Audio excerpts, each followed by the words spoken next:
And oh, one more. Let's see.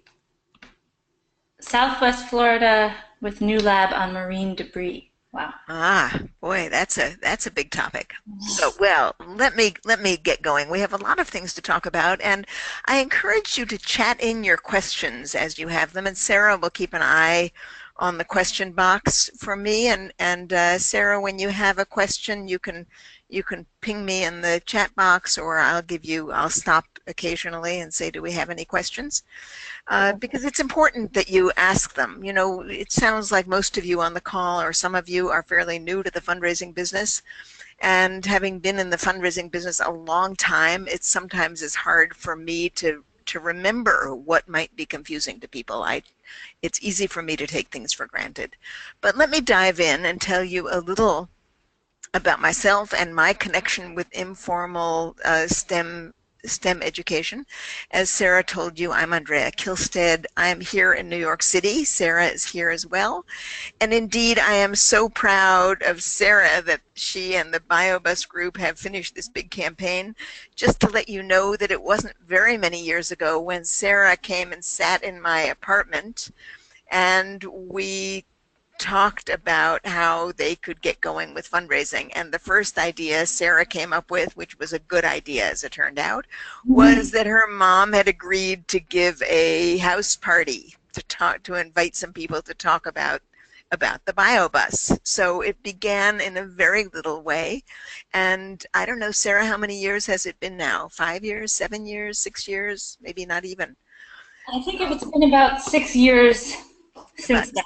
6 years since then. So not only did they raise a bunch of money for the first bio bus, but they now are about to have a second bio bus and a second bio base, and are now have raised millions of dollars from those meager beginnings. So Sarah, I am so proud of you and your team. You've done a fantastic job. And for this particular session, I'm going to stick to some high-level concepts that I think may be helpful to those of you who are just beginning. But let me start by telling you a little about, first of all, what we're going to do. I'm going to give you a little of my background in informal STEM education. We're going to talk about 8 essential fundraising tips, things you really need to know and understand about fundraising. Then we will have, if we have enough time, I'll be happy to take as much time as we have to answer your questions, and I'll end with a couple of resources that might be useful to you. So my background with STEM education, well, this is the biobus that Sarah was raising money for when she first came and sat in my living room.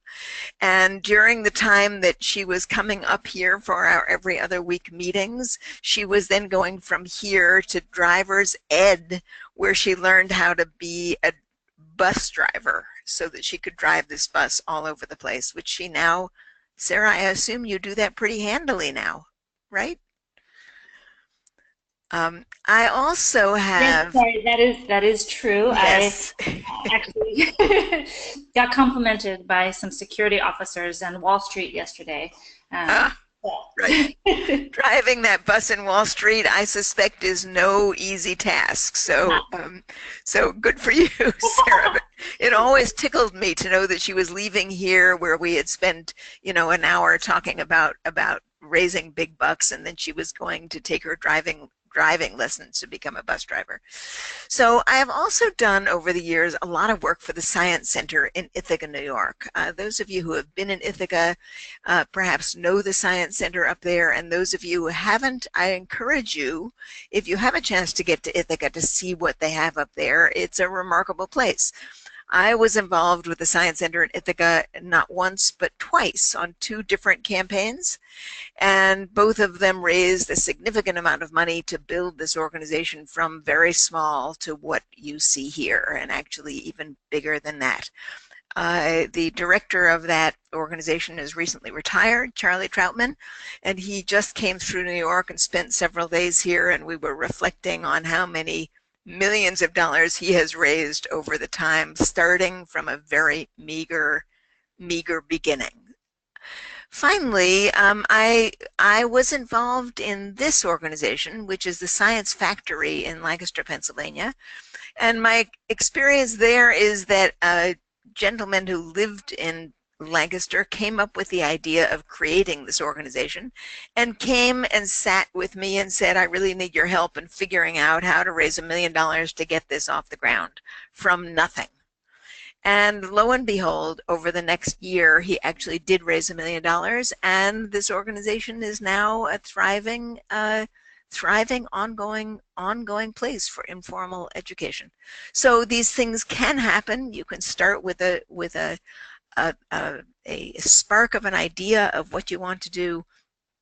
And if you do it right and think properly and understand the rudiments of fundraising, you really can raise money and make something happen. So let me start with our 8 simple principles. For those people who are not in the fundraising business, and do you spell recurring with 3 R's? I think I spelled it wrong. Recurring, not like purring. Anyway, so one way to think about fundraising is that fundraising money breaks into 2 distinct buckets. And it took me a number of years in the fundraising business to understand this and understand why it was important.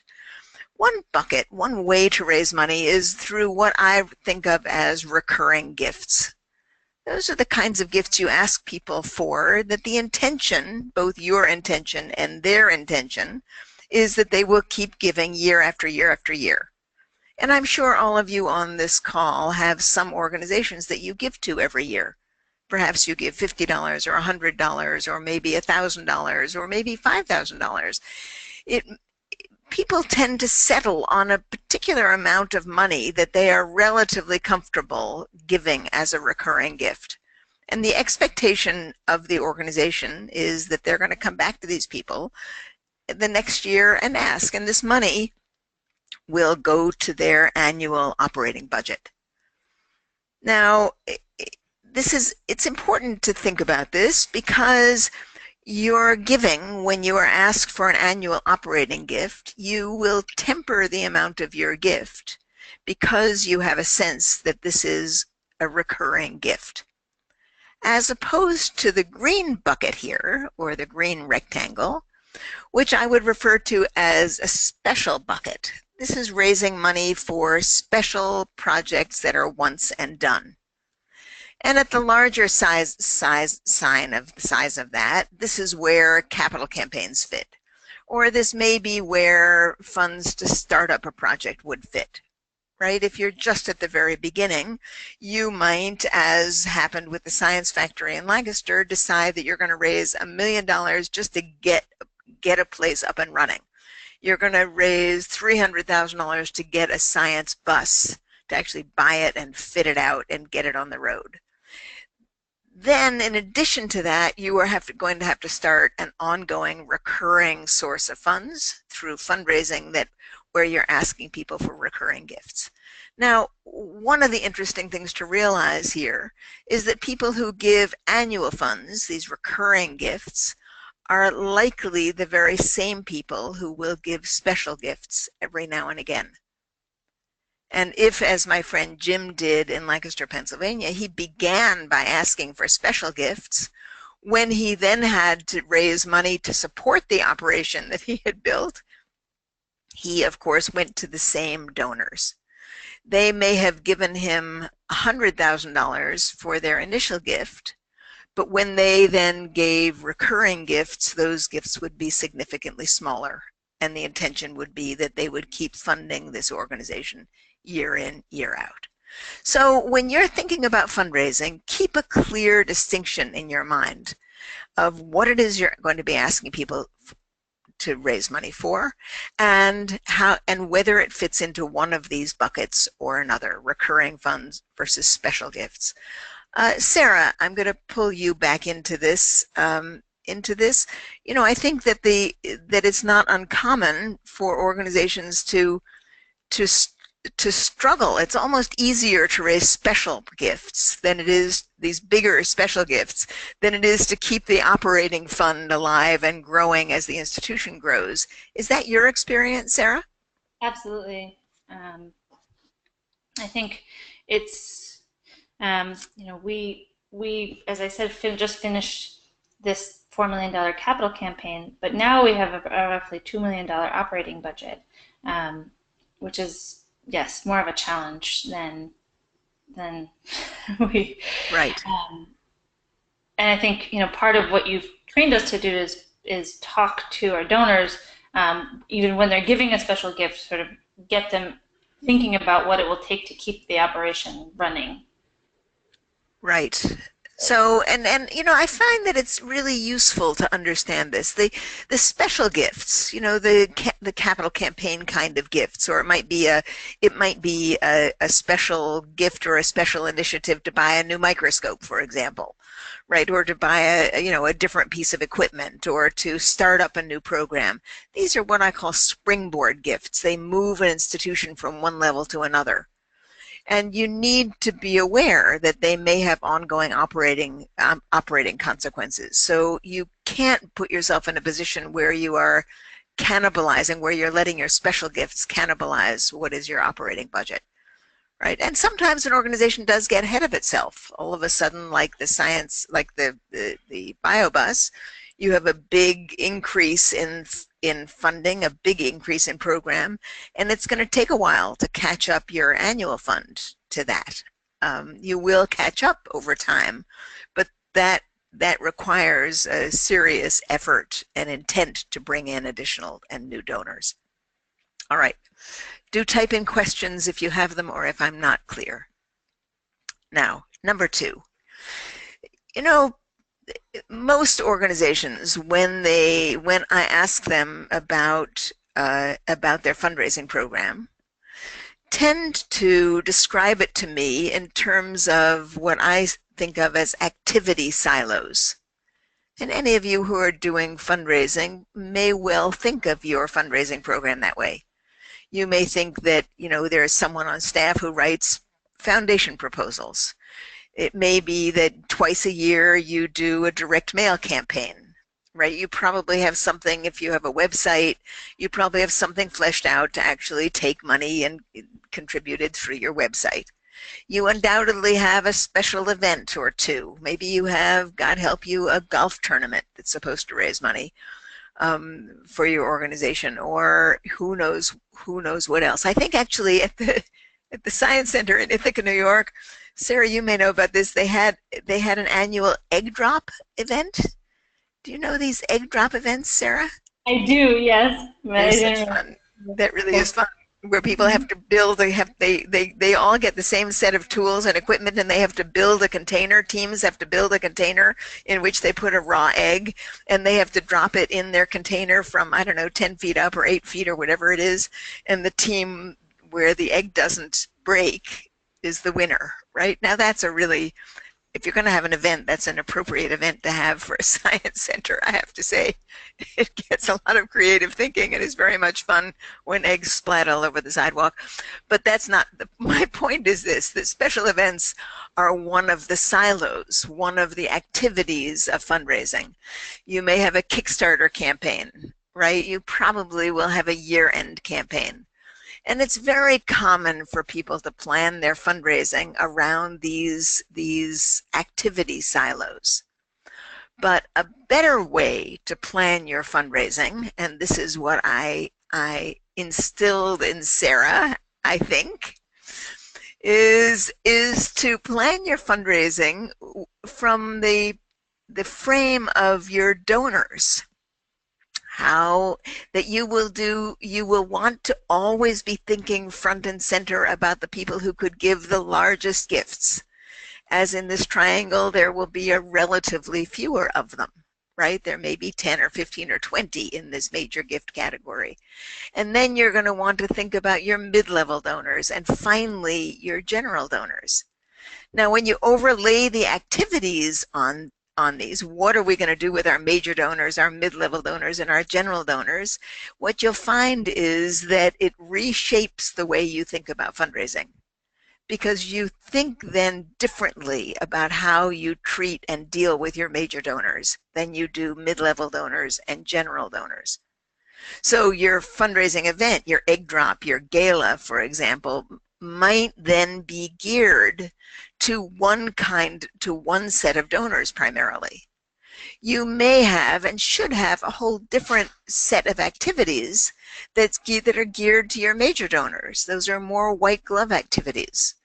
So one of the things you would be doing is not one of the general silos, but you're going to want to have activities that are based on actually getting to know them, working with them, engaging them one-on-one, introducing them to scientists who come into town to talk to your group, right? Those are the people with whom you're going to want to have the most intimate relationship, and you're going to want to build a close relationship so that you know what they're interested in and they become a part of your thinking and planning.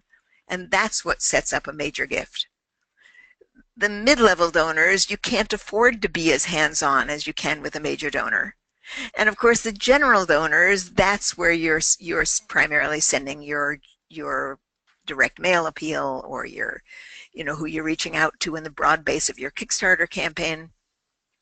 So if instead of just planning your fundraising program around activity silos, you put all of that through a frame or a way of thinking that is based on donor levels, what you'll find is that it changes the way you will raise money. Now, honestly, what I've come to believe is that the only reason to spend very much time with general donors is that sometimes in that general donor group, you identify people who come in at a low level, but who have the capacity to become a mid-level and a higher level donor. So you're going to want to be identifying them from $100 gift, for example, and we'll talk more about that in a bit.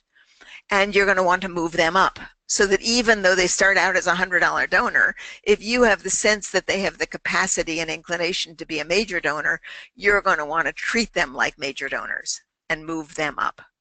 So we have two ways to think about fundraising: an activity way to think about fundraising, an activity silo, or a donor-driven way to think about fundraising. And I strongly encourage you, particularly those of you who are founders with young, new organizations, to think this way. You will have a very difficult time making significant things happen unless you base them around a relatively few major gifts. And that, honestly, is what happened for the BioBus. They did not raise all of that money through small level gifts. Questions? I have a question. Yes. When you use the word donor, Yeah. are you referring to individuals, foundations, government? I'm about to get there. Okay. I'm about to get there. See? How's This. that? Perfect question. So what do I mean by donor? Well, honestly, I mean anybody who can give a big gift is what I really mean. And, people tend to think about individuals, foundations, corporations as being quite different, and in some regards they are. But if you drill down not very far, what you find is that at some place or other there is a person who is the key decision maker.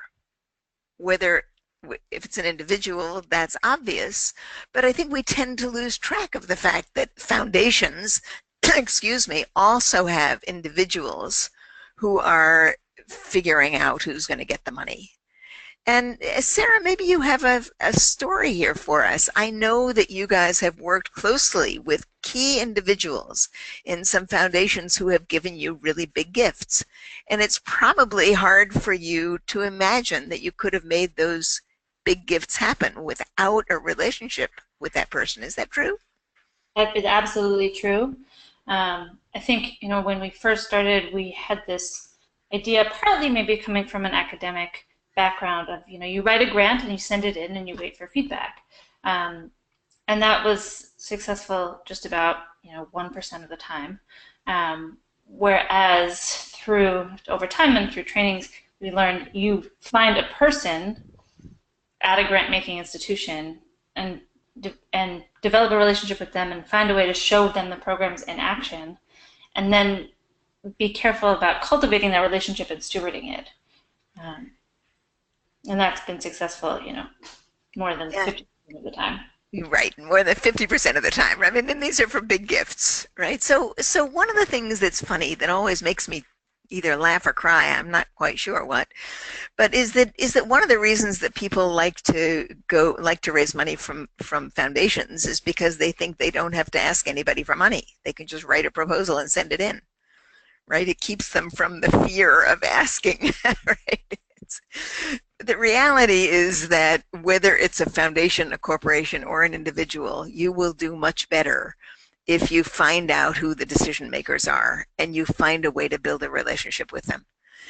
If it's a corporation, take consider, for example, a bank in your local community. If you're in a community where there's a bank headquartered in your community, then there's a good chance that somebody is responsible for their philanthropic program. And it would be wise for you not just to send a proposal out of the blue, but to actually get in touch with that person, to talk to them about what it is you're planning to do or thinking about doing, to see if you could come in and get their take on it.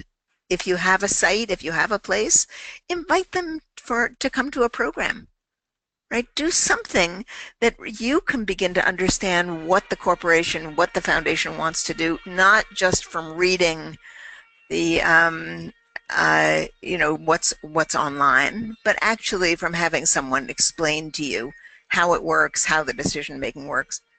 Sarah, do you hear that construction noise? I have construction upstairs, and there's not much I can do about it. I hope it's not too distracting. I heard it for a moment, but I think it. You think it's all right? Yeah, it's okay. Okay, I'll do my best to keep the noise from happening. So whether you are asking for money from individuals, and that's, I think, the easiest, actually. Individuals can simply make a decision.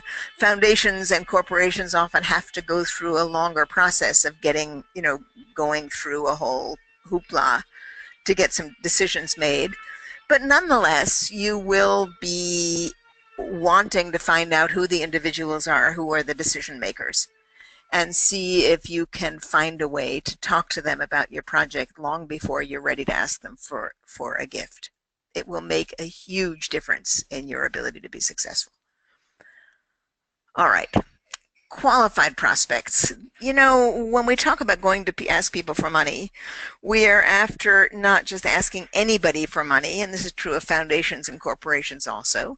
We're after what we call qualified prospects. And a simple way to think about qualified prospect is someone who has the ability to give a major gift, because you don't want to spend your time thinking about $100 gifts. You want to spend your actual time thinking about bigger gifts. So A, the ability to make a significant gift, whatever that is for you. B, you want to have some sense that the person, foundation, corporation has a reason to be interested in what it is you're doing. That it's not just out there. Having money is not enough of a qualifier. You have to have a belief in what you're doing, a reason to be interested. And finally, you have to have some ability to make contact. Ideally, you know the person, or someone on your board knows the person, or maybe sometimes it's two people removed, but you need some way to actually make contact. And when you have those three things, ability, belief, and contact, then you have what we in the fundraising business call a qualified prospect.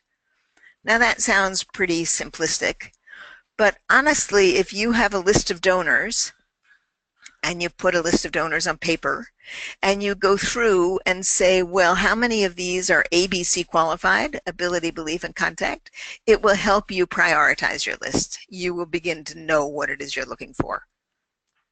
And you'll notice that it rules out people like Oprah Winfrey, right, or Bill Gates, unless he happens to be your brother, right? Chances are good these big famous people that I often hear, we're just going to send a proposal to the Gates Foundation or wherever, and really that seldom happens, because it may well be that they only have ability, but they have neither a belief in your particular mission, or do you have a direct contact with them. So look for ABC qualified prospects, and don't worry about the rest of them. Always be targeting and narrow your list to ABC. Now, it's interesting to think about which to pay closest attention to, and some people would argue that the C, that the contact is what to pay closest attention to. But my belief is that if you have A and B and you are clever enough over time, and Sarah, you did a lot of this, you can figure out how to open a door, how to make a contact, how to make a connection. So you can create C, right? You can't create A, the ability, people have money or don't have money. You may be able to shift someone's belief, but probably not. But C is the one where you really, over time, have an opportunity to create that. So ABC qualified prospects, don't let yourself go on wild goose chases asking people for money who either don't have money, aren't interested in what you're doing, and with whom you have no contact. It's just a waste of time. Okay, number 5. So you can't, it is not a good fundraising strategy to think about a community of people like this and to go out to them broadly in hopes that some of them will identify themselves, will raise their hand and say, here I am, your major donor. It's not a good use of your time. What you want to be doing is looking at a community, at your community, and identifying 3, 5, 10, 15, it depends on how much time and energy you have for this, of people who have A, B, C qualifications. So I picked this picture because it's kind of a fun one. It kind of makes you realize that everybody looks a little different. They dress differently. All kinds of things are different about them in this community. And really to look at them, you probably, from looking at them, would never know that the woman standing in the front with her glasses and her green shirt happens to just have inherited many millions of dollars from her father, who died recently. There's nothing about that picture of her that is going to tell you that. And honestly, when somebody inherits a bunch of money or somehow or other comes into money, they tend not to look any different from the way they looked before they were wealthy. So your job is to look at your community and figure out who are the people in that community who have the ability to make a significant gift to you, a reason to be interested in your project, and the ability to have contact with you. And when you can identify, let's say, 10 people from this picture, then you can start to work that list. Right? Now, Sarah, you have a list all the time, I know. What are the things you do to work your list? Or I guess Sasha does a lot of that now. What are the list working things you do? So I think the list working, part of the list working is constant prioritization, right? So, you know, in that, like sorting through the list and figuring out if we have any reason to, you know, try to spend an extra amount of effort on one particular prospect, be that we find out more about their ability or their belief, and then what might you do with them? Let's say you find out that my friend here right in front in her turquoise shirt, you found out that she's inherited a bunch of money, right? So all of a sudden she's not just Jane who lives down the street, but she's Jane who has an interest in science and lives down the street. What would you do to work that list? What are the kinds of things you might think to do? So I would try to get a meeting. Yeah, this is a quiz, Sarah. What did you say? This is a quiz. I would try to get a meeting, and actually before I even got the meeting, the best meetings, and this we found over and over and over again, the best meetings are meetings when the donor prospect can see our programs in action. Right. Then we have time immediately after to talk and to, well, actually, as you say, not to talk, but to listen. To hear the person's reflections on the programs that they just witnessed, to understand what is interesting about it to them in more detail, and how they think about giving. Right, Right, So, yes. And there are, of course, many ways in which you can do that. For those of you who are just thinking about starting an organization, you might want to call them up and say, I'm thinking about starting this organization. Here's what I have in mind. There's something comparable in a neighboring community. Would you be willing to come with me and take a look at it? Be interested in hearing your thoughts. So it may be as simple as making that kind of a contact. It may be the kind of thing that Sarah can do, which is to say, come onto the bio bus and see what happens when we have a class. Or the bio bus has these, Sarah, what do you call them? When you bring a scientist into science happy hour. science happy hour. Yeah, they're wonderful. You do what, 4 times a year or more often than that? Maybe 6 times a year. Yeah, and they're fantastic. They have a scientist who comes and talks to a group. They serve wine. They have some of the kids who have been involved in the programming presenting poster presentations about their projects, and they invite donors, and then they are aware of who's coming that they want to get to know. So they meet them at the door, they talk to them. They have a variety of people from their organization assigned to talking to donors to learn more about them. And that's the kind of thing I mean when I say work a list, right? Figure out who your top 10, 15, 20 donors are and find ways to bring them closer and to learn more about them and to develop them. And that is an ongoing part of fundraising.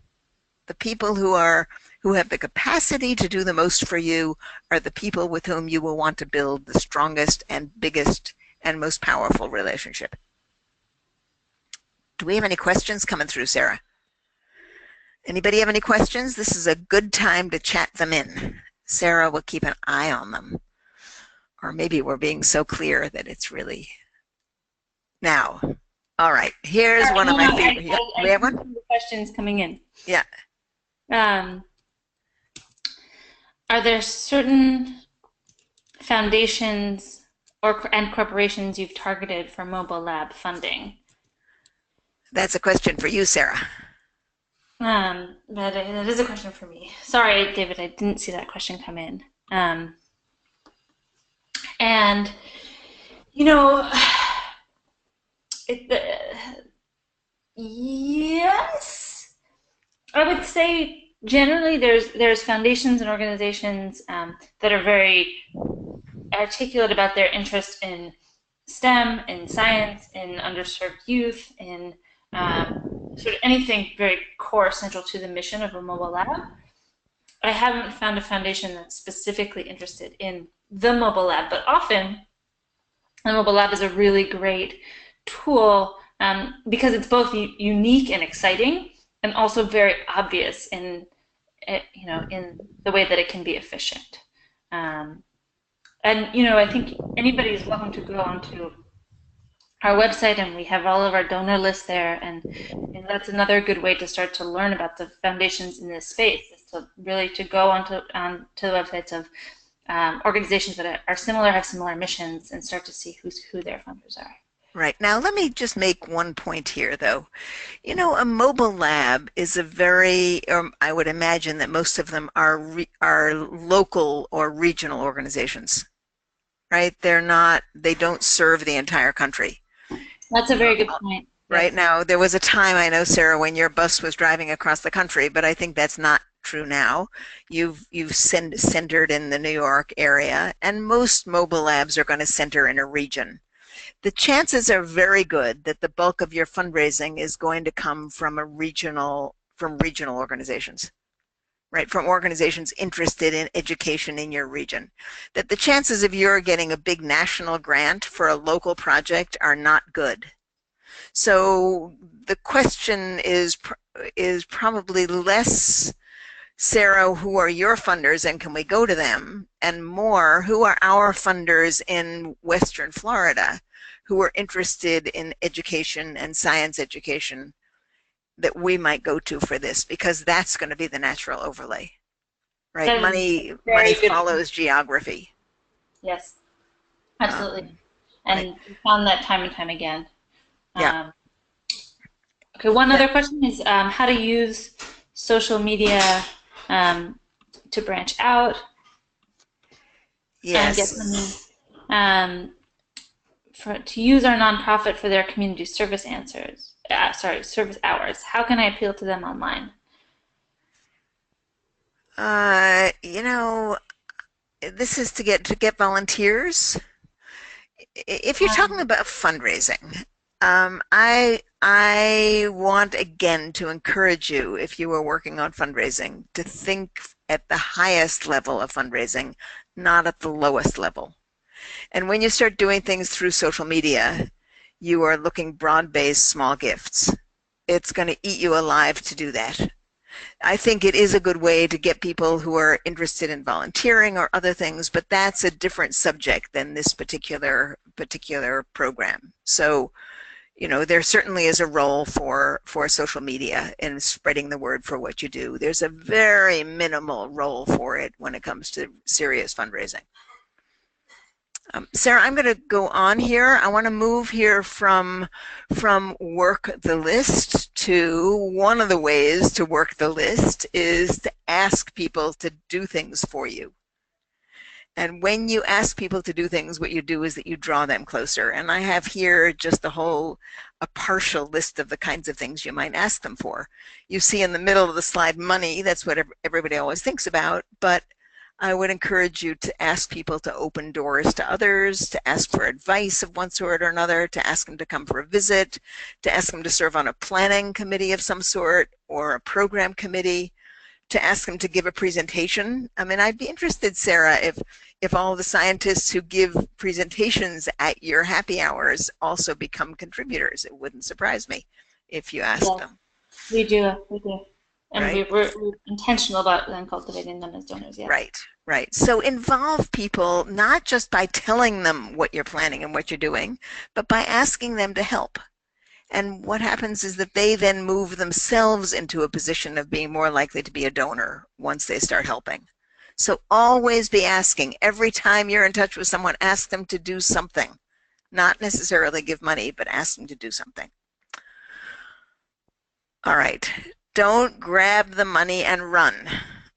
And I can't tell you how often this happens, right? If you have a major donor who wants to help you get a project started, let's say, who's going to give you $100,000 to get, as a one-time gift to get a new bio bus on the road, a new bus on the road, what tends to happen is that you take that money and you turn your attention to the next donor and you forget about the first donor. Once someone has given you a gift of any size, that increases the importance of your being in touch with them and bringing them on board and staying in touch with them and reporting back to them, because those are the donors who over time are going to keep giving to you, probably at higher levels. So don't just grab the money and run and forget about people, right? When someone makes a gift, understand that the obligation is now on you to stay in touch. And if you don't do that, your ability to stay alive and afloat as an organization is seriously compromised. And finally, number 8, Sarah, you and I worked on this a lot. When you are asking anybody for money, or in fact, anybody for help, you have to highlight not your needs, but the impact of those needs. So when Sarah talks to people about the biobus, it's easy to talk about the biobus, to say, look how wonderful this bus is, to show a picture of it, and it is really cute and really sweet. But the power that she has comes out of the impact they have on the kids' lives they touch. And if they highlight those as opposed to the bus itself in their primary communications, they will be able to raise more money. Right? Again and again, people forget that. They think, oh, we need a bus. What can we do? Let's go and ask somebody for money for a bus or for a center or whatever. They forget that it's talking about the impact that makes a huge difference. Now, Sarah, I have built in a place for questions. You told me 45 minutes and it is 3:15. Do you believe that? We will take questions, and I want to talk a little about resources for people as well. Do we have other questions? Yeah, so we have some questions that have come in. Good. A question about are any of these strategies applicable to NGOs that do not have 501c3 status, or is it only about tax write-off? Well, it's not only about tax write-off, but you need a tax write-off. It's actually not about tax write-off at all, except that most foundations aren't able to give to you if you don't have a 501c3 status. They're prohibited from giving. And most individuals actually are happy to have the tax write-off, even though that's not why they're giving. People do not give because of the tax write-off, but if they're going to give, they expect a tax write-off. So yes, if you're going to be in this in any serious way, you should go through the trouble of either having a fiscal sponsor for a while that can give you that status, or create your own 501c3. Right. Sometimes there are organizations that'll be an umbrella organization and give people the tax write-off.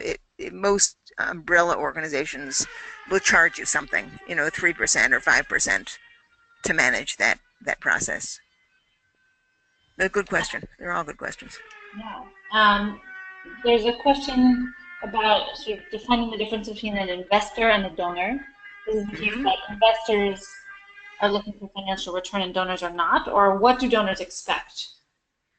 Donors expect a return also. Everybody expects a return. It's just not a financial return, right? If someone is a donor, they are looking for a return in terms of impact. They want to see that their dollars made a difference. Now that sounds like it's really different from wanting money back. In some sense it is, in some sense it's not, right? But anybody who invests in a significant way, hang on a minute, this noise is driving me nuts. Is it driving you nuts? It's okay, it's not so bad. I'll just Not say, so bad, okay. And that really goes to your last point, I think, of staying informed. So they want to see what happens to their dollars, and that's why it's so important to keep donors informed and also communicating impact. That's right.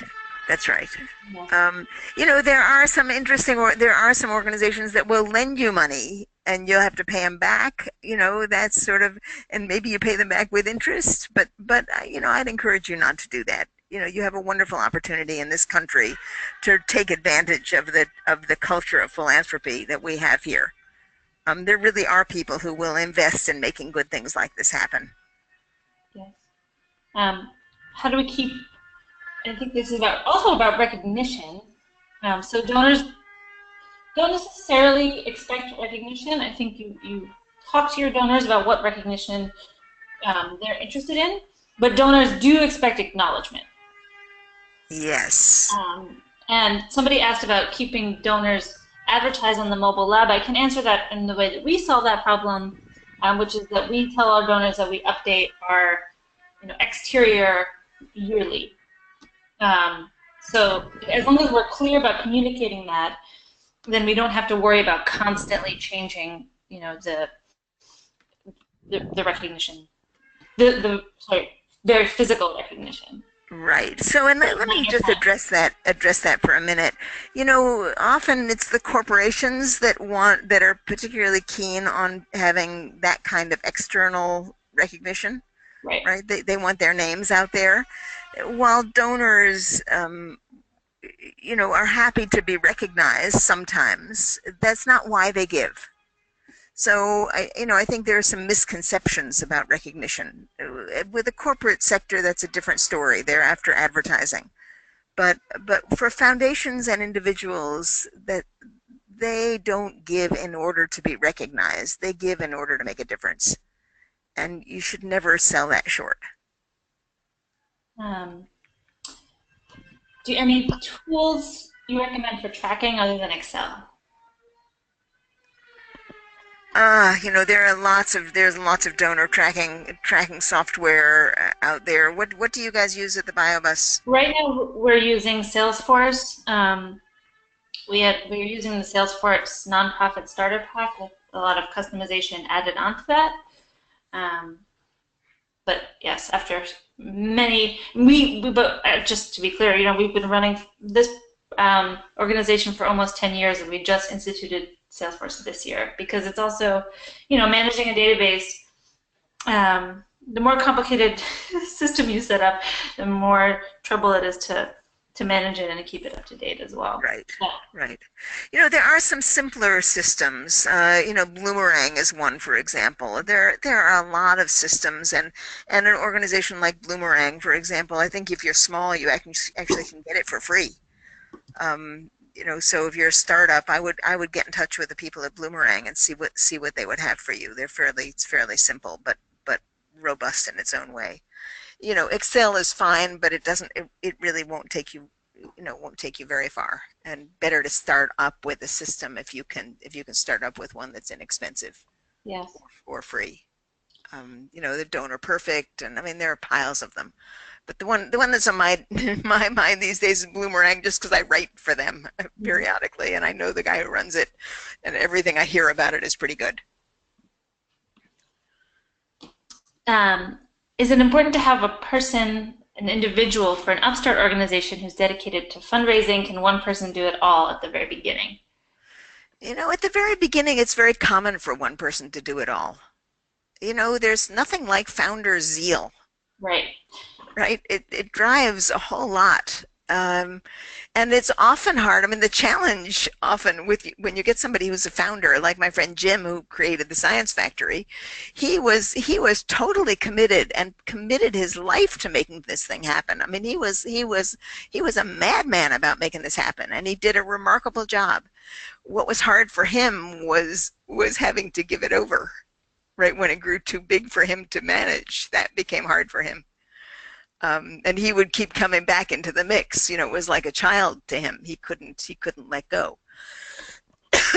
So it will outgrow you. If you are a founder, it's very difficult to hire someone in the fundraising business to do your job, because it's your passion and your voice and your drive that will bring donors in and give donors the confidence they need to get on board. It's your relationships that will make it happen. So it doesn't make sense to hire a fundraiser to go raise the money for your project if you're a founder in a beginning organization. So we have two questions about how you pitch a mobile lab to somebody who's without giving them the experience, the physical experience. So either because they're not in the same physical location or because the mobile lab doesn't exist yet. I would say, just to go back to that example of the cocktail party, what we did was we didn't actually have the mobile lab there, but we brought a microscope, and I did a demonstration that would be very similar to what the students would experience. And I think, really, I mean, that example is useful in that you don't need to have the mobile lab itself, but the closer you can get to giving your donors a really visceral, tangible understanding of what it is that you're trying to do, I think the easier it is for them, for your project to stand out from the crowd. And then in terms of, I think that's different than impact. That's, when impact is probably a topic for another time, actually, to discuss exactly how you measure impact. But if the donors feel impacted themselves by the concept, I think that goes very far. And I think there's a similar question about how you sell things that are maybe less sexy, like overhead and operating costs. Right. So there's that's an important topic. It takes us back to this question of recurring fundraising versus special fundraising, Right. Because your overhead and operating are going to fit in your annual budget, and you need to be raising money for that. There are ways of positioning that in a way that is based on impact. So, for example, if your center or bus or classroom is going to have 100 students in it, you might want to break your operating budget up and have a per student, and frame it in terms of how much it costs per student, right? So that's a matter of framing, right? You're not going to want to go to somebody and say, help us pay for the heat. You instead are going to want to package that together and then look at the impact and break it out across impact areas, across program areas. Right. And that's just you don't need to call it overhead. You don't need to point out overhead. Exactly. This is what we're doing, and here's what it costs. Right. I mean, nobody much likes to fund just overhead. They want to fund whatever your program is. So tuck the overhead into your program expenses. They are legitimate program expenses. You can't do the program without the overhead. Right. Right. So that's just a reframing question. It's interesting how hard it is for people to remember to do that. Right. You should really take your entire operating budget and apportion it to impact when you position yourself with donors. Hmm. Um, what are how do we what are some ways of thanking donors other than listing them on the website or in social media? All right. So that while you should certainly do that, it's probably the least interesting way to thank donors. And probably the most interesting way to thank donors is to call them up and thank them. Yes. I mean, as simple as that sounds, right? Or to take them out to lunch, or to go buy them a cup of coffee, or to show up at their house with the brownie that you made to say, I just want to thank you so much for everything you've done for us. Anything personal works. If you have board members, you can get board members to call donors just to thank them, right? Anything personal and real and honest and that highlights what they've done and the difference that it makes will make a big difference. And putting them on your list is fine and dandy, but honestly, those lists are more interesting to people who want to see whether they belong in that particular group of donors than it is as a way of thanking donors. I never think of that as a way to thank donors. I think of it as something you need to do, but it's not a way to thank them, really. So we're almost out of time, but there's one question that ties back to this conversation about impact.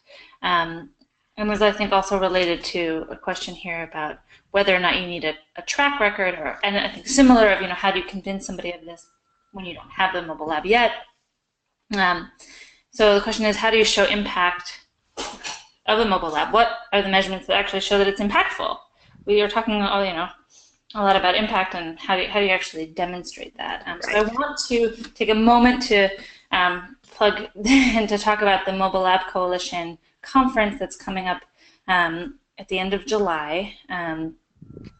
I will send to this list a recent article published in PLOS Biology about the collective work of the Mobile Lab Coalition programs, which have now reached over 1 million students, which is amazing. That's impressive. Yeah. Amazing. Wow.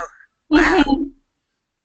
And many of the programs individually have their own evaluation and monitoring metrics. So we, for example, measure um, we get feedback from teachers on the program, we get feedback from students on the program. We also actually track students and whether or not they join additional science programming offered here in the city, some of which is offered by our own organization.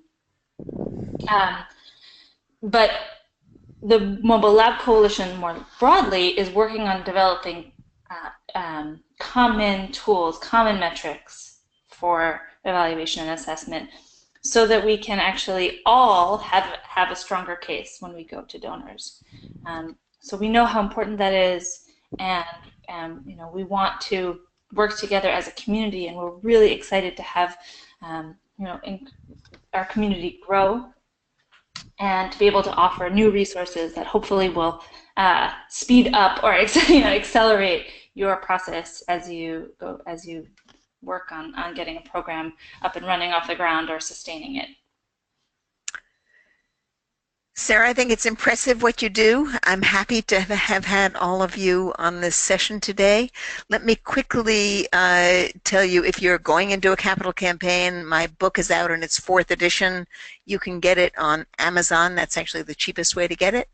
And if you're interested again in capital campaign fundraising, that's the kind of fundraising where you raise a big amount of money to make something happen. You should probably go on my website, capitalcampaignmasters.com, and sign up at the bottom of the website for the blog to see what's new, and to keep in the loop. It is good, practical, useful information, and we have a pretty significant number of people who who make use of it. So if this is your topic, capital campaigns, come to the website, sign up. I look forward to seeing you there and getting to having you see what we write for your benefit. Sarah, I think I that's personally it. will say the website is awesome, and I read your newsletter and I follow it, and it's super helpful and fun and well written. And thank you so much, Andrea, for joining us and for imparting your wisdom to us. Um, and thank you all for joining us today. We'll be sending out a quick follow-up survey and also some more information about Andrea's work, about the Mobile Lab Coalition, and any other resources that were discussed today. So thank you all again, and Excellent. hope to see you at the conference in July on future calls or just on the road. Thanks, Sarah. Thanks, everybody. It's been fun to be here with you. Thanks so much. Bye. Bye.